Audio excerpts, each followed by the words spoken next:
In 1971, Bruce Lee walked into the Warner Bros. Office with an idea that would change television forever. They loved it, they took it, and then they gave it to someone else.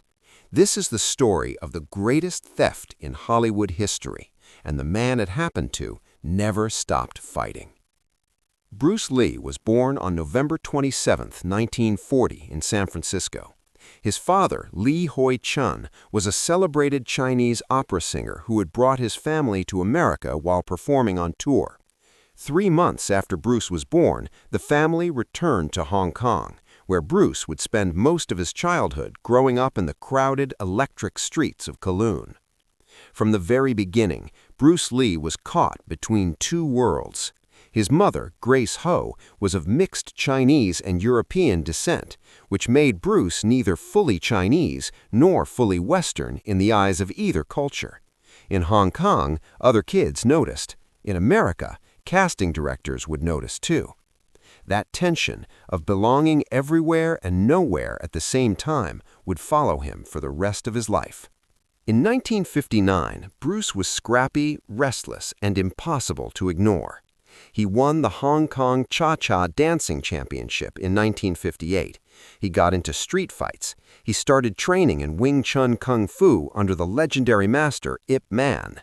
But even there, in the one place where he felt completely at home, he was eventually pushed out. Some students refused to train alongside someone who was not fully Chinese. By 1959, his parents had seen enough. The street fights, the run-ins with local gangs, the endless trouble. They put Bruce on a ship to America with just a few dollars in his pocket and told him to make something of himself. He was 18 years old. He landed in Seattle. He waitered tables. He gave cha-cha lessons to earn rent. He enrolled at the University of Washington, where he began teaching kung fu out of a garage to whoever was willing to show up. He was magnetic, intense, and deeply, almost obsessively driven by a single idea, that he could take the art he loved and show it to the entire world. In 1964, at a martial arts tournament in Long Beach, California, Bruce Lee gave a demonstration that made everyone in the room stop breathing. He moved like nothing anyone had ever seen. A hairstylist named Jay Sebring was in the audience that day. Sebring happened to be friends with television producer William Dozier. He told Dozier he had to meet this kid. That meeting led to a screen test. The screen test led to a role. In 1966, Bruce Lee became Kato, the Green Hornet's masked, lightning-fast sidekick in ABC's television series The Green Hornet. He was 25 years old, and he was finally inside the machine. The show was canceled after 1 season, but something remarkable had happened. Viewers didn't tune in for the Green Hornet, they tuned in for Kato. Audience mail poured in about the sidekick, not the hero. In Hong Kong, the show was literally renamed The Kato Show because the audience refused to care about anyone else on screen. Bruce Lee saw this. He understood what it meant. He had something that Hollywood had never fully seen before. A Chinese actor who was not a villain, not a comic relief, not a servant, but a genuine leading man, someone the audience would follow anywhere. He began pushing for more. He took guest roles on shows like Ironside and Longstreet, where he played a martial arts teacher. He trained private clients, movie stars, athletes, anyone who would pay. James Coburn was a student. Steve McQueen was a student. The biggest names in Hollywood paid to learn from Bruce Lee in private sessions. They recognized his genius. Their studios, however, were a different story. Through the late 1960s, Bruce kept writing. He was developing his philosophy, his vision of what martial arts could mean to the modern world. And he was developing something else, a concept for a television series unlike anything that had been on American screens before. He called it The Warrior. The premise was bold, cinematic, and deeply personal. A warrior master, a Chinese man born of both Eastern and Western blood, travels through the American Old West in the 1880s. He carries no gun. He speaks softly. He is guided by Shaolin philosophy, but when the world demands violence, he answers with the most devastating fighting the West has ever seen. It was a Western, a kung fu story, a meditation on identity, on belonging, on what it means to be a stranger in a land that fears you. Bruce Lee brought The Warrior to Warner Bros. He pitched it with everything he had. Warner Bros. Was intrigued. The meetings went well. There was genuine interest. And then there was silence. Then rejection. The reason given was practical, almost apologetic.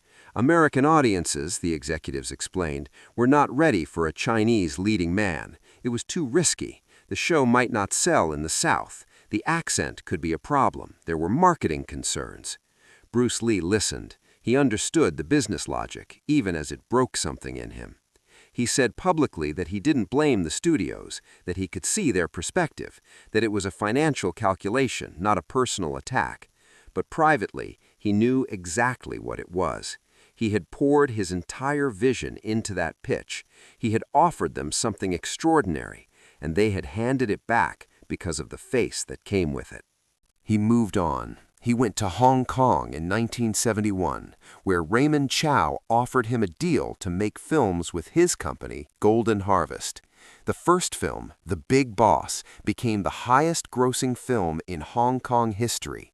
The second, Fist of Fury, broke that record. Audiences were erupting in theaters. People were standing on seats. Critics who had spent years saying Asian actors couldn't carry a film were watching their assumptions collapse in real time. And then, in 1972, Bruce Lee turned on his television set. There it was, a new ABC series called Kung Fu. Set in the American Old West, a Chinese man travels across the frontier, guided by Shaolin philosophy, carrying no gun, using devastating martial arts only when the world demands it. It was his show, his concept, his vision, his soul on the screen. The man playing the lead was David Carradine, a white American actor, a man who, at the time of casting, had no training in kung fu whatsoever. The show became a massive hit. It ran for 3 seasons. It won awards. David Carradine became a household name. Warner Brothers claimed the show had been independently developed by writer Ed Spielman, who had his own concept about a Shaolin monk. And perhaps that was partially true. The full story of who inspired what may never be entirely resolved.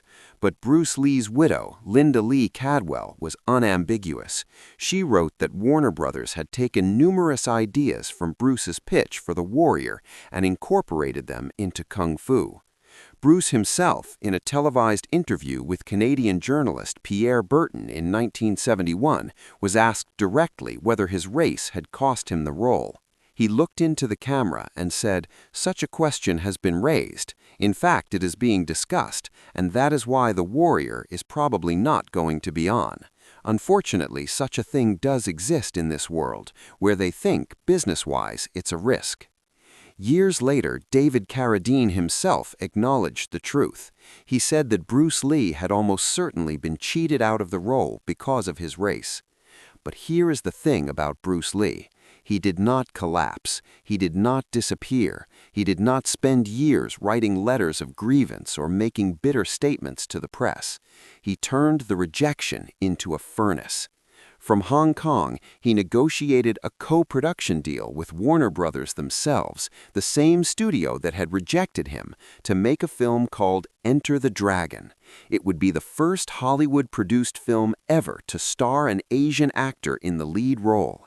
He had gone to Hong Kong, built his own empire, and forced the industry to come to him on his terms.